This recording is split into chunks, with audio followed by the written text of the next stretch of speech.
Bonjour et bienvenue dans la chaîne Mathématiques Sciences. Aujourd'hui, je vais vous présenter et expliquer une nouvelle vidéo qui est une vidéo sur le thème numéro 2, le vivant et son évolution en sciences de la vie de la Terre, et plus précisément donc une vidéo sur les besoins nutritifs des animaux. Alors donc là, déjà, je voudrais vous faire une petite parenthèse pour les gens qui n'aiment pas la SVT. D'ailleurs, j'en connais tout plein qui n'aiment pas la SVT, mais bon, voilà, je ne cite pas les noms. Bon, alors donc, pour les gens qui n'aiment pas la SVT, je voudrais vous dire, vous avez de la chance, hein. Le programme de 5e, je vais essayer de le terminer au plus vite. Et puis, je vais dire, je vais pas bâcler. Il y a des chapitres, je vais pas bâcler, ok? Mais je veux dire, il y a des choses, je vais assembler ensemble. Donc, vraiment, pour les gens qui n'aiment pas la SVT, je pense que vous allez faire la fête très bientôt. Puisque, sur ma chaîne, du coup, je vais bientôt, dans quelques mois, ne plus parler de SVT. Bon, pendant quelques mois, vous aurez des vacances, en gros, allez, 5 mois sur SVT. Et après, peut-être au mois de décembre, ou même avant, je pense, vous aurez encore des vidéos de SVT. Forcément, puisque je me suis engagé à faire un 5e, donc du coup, autant faire tout le cycle 4. Comme ça, au moins, vous avez toutes les notions tranquilles. Pour votre brevet de 3e. Ok? Bon, voilà. Donc, du coup, pour les gens qui n'aiment pas la SVT, vous pouvez être content, parce que du coup, je n'en parlerai pas avant un bon bout de temps.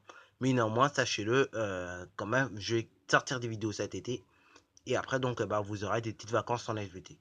Bon, voilà. Enfin bref. C'était la petite parenthèse. Donc, maintenant, nous allons parler de notre vidéo qui est sur les besoins nutritifs des animaux. Alors, donc là, cette année, on va vraiment en parler à l'échelle globale, hein. On va pas en parler à l'échelle des organes ni à l'échelle des micro-organismes, ok? Tu verras ça plutôt dans les classes supérieures, comme la 4e ou comme la 3e, ok? Voilà. Bon, alors donc là, globalité sur, en gros, les besoins nutritifs de nos animaux. Parce que, je veux dire, tu vas pas nourrir un chat comme tu vas nourrir un loup-garou, ok? Ils vont pas se nourrir de la même manière, ok? Et donc, justement, même s'ils vont pas se nourrir de la même manière, ils ont quand même des particularités, des deux animaux, c'est qu'ils doivent produire de l'énergie, ok? Afin donc d'assurer le bon fonctionnement de leur organisme, mais également de leur croissance, ok? Mais pour cela, donc, ils vont prélever donc de la matière dans leur milieu. C'est ce donc qu'on appelle la nutrition. Ok? Bon, prenons un exemple chez l'être humain. Par exemple, quand tu vas à manger, ok? Ou quand tu vas chercher à manger et qu'après tu vas le manger, c'est ça qu'on appelle la nutrition. C'est fait donc de prélever de la matière et donc que tu la manges. Imaginons, l'être humain devienne un animal, ok? Tu te mets à marcher à quatre pattes et que tu prélèves de la matière qui est bonne à manger. Tu la manges, en gros, c'est ça qu'on appelle la nutrition. Ok? Voilà. Bon, alors donc là, le besoin justement des organismes, du moins animaux, sont liés à ceux de leurs organes. En gros, c'est lié à ceux de leurs organes, mais c'est lié également à leur régime alimentaire. Du coup, c'est également lié à leurs organes. En gros, c'est un peu lié les deux, ce que je suis en train de dire, c'est un peu lié ensemble.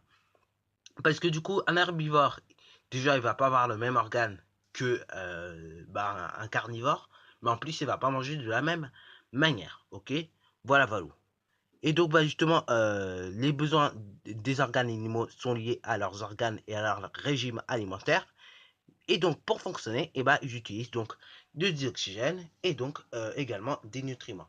Donc là, le dioxygène, pour ceux qui ne savent pas, tout simplement, c'est l'air, hein. C'est l'air que vous respirez. Là, par exemple, là, à la minute où je parle, je prélève du dioxygène. Ok? Après, donc, quand vous faites du sport également, c'est ce qu'on en verra, vous prélevez également du dioxygène. À l'heure où vous dormez, à l'heure où vous chantez, vous prélevez également du dioxygène. En gros, toute votre vie, vous allez prélever du dioxygène. Et à partir du moment où, désolé de dire le mot, vous ne serez plus là sur Terre, du coup, voilà quoi, votre système respiratoire va s'arrêter, donc du coup, voilà. Vous n'allez plus prélever du dioxygène. Voilà. Et donc, le dioxygène, en gros, c'est l'air, hein, c'est l'air que vous respirez. Et donc, pour ceux qui ne savent pas comment on écrit dioxygène en version, on va dire, scientifique, c'est écrit avec un grand O et avec un petit 2, ok? Donc là, je vais vous en donner son écriture, qui est la suivante, c'est O2. Ok, O2 dioxygène, et puisqu'on en parle également, parlons du dioxyde de carbone, un gaz néfaste, ok, pour l'organisme, qui se note CO2. Ok, voilà. Donc là, c'est pour le dioxygène, ok.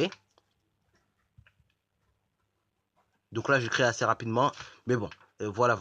Ok, juste pour que vous compreniez la chose. Et donc là, CO2, c'est pour le dioxyde de carbone.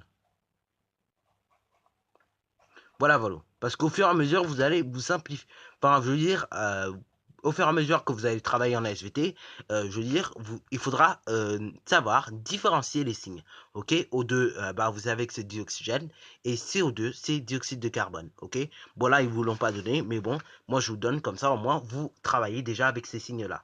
Mais si c'est vrai que pour ceux qui étaient dans ma classe, on a déjà travaillé avec ces signes-là au moins X fois. Bon, je peux vous dire également, au départ, quand j'ai découvert O2 et CO2, je veux dire, je les confondais assez régulièrement. Bon, maintenant, je les confonds plus et donc, c'est déjà très bien. Ok. Et tiens, ce serait pas mal de se dire, du coup, vu que les animaux, ok, et bah, du coup, dans leurs organes, et bah, ils utilisent du dioxygène et des nutriments, et bah, du coup, également, réciproquement, ils vont rejeter, et bah, du dioxyde de carbone, le gaz qui est néfaste. Et en gros, c'est le gaz qui est produit et bah, à la fin, ok. Et donc il est rejeté en dehors, dans l'air, etc. Mais bien sûr, on ne respire pas.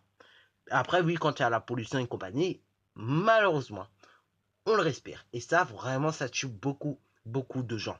Ok. Bon, ça, j'en reparler également quand on fera le thème 3, le corps humain et la santé. Donc vraiment, si vous retenez une partie de ces notions, vraiment, c'est bien parce qu'on va encore en reparler dans le thème 3. Ok. Voilà, voilà. Et donc les nutriments, pour ceux qui ne savent pas également, parce que bon, on va encore en reparler, même en quatrième ou en troisième, et ben les nutriments, c'est tout simplement les aliments, pardon, mais digérés. Ok. Voilà, voilà. Bon, maintenant également, donc les animaux prélèvent le dioxygène dans leur milieu, comme je le disais, et donc ils le prélèvent grâce à leur système respiratoire. Ok.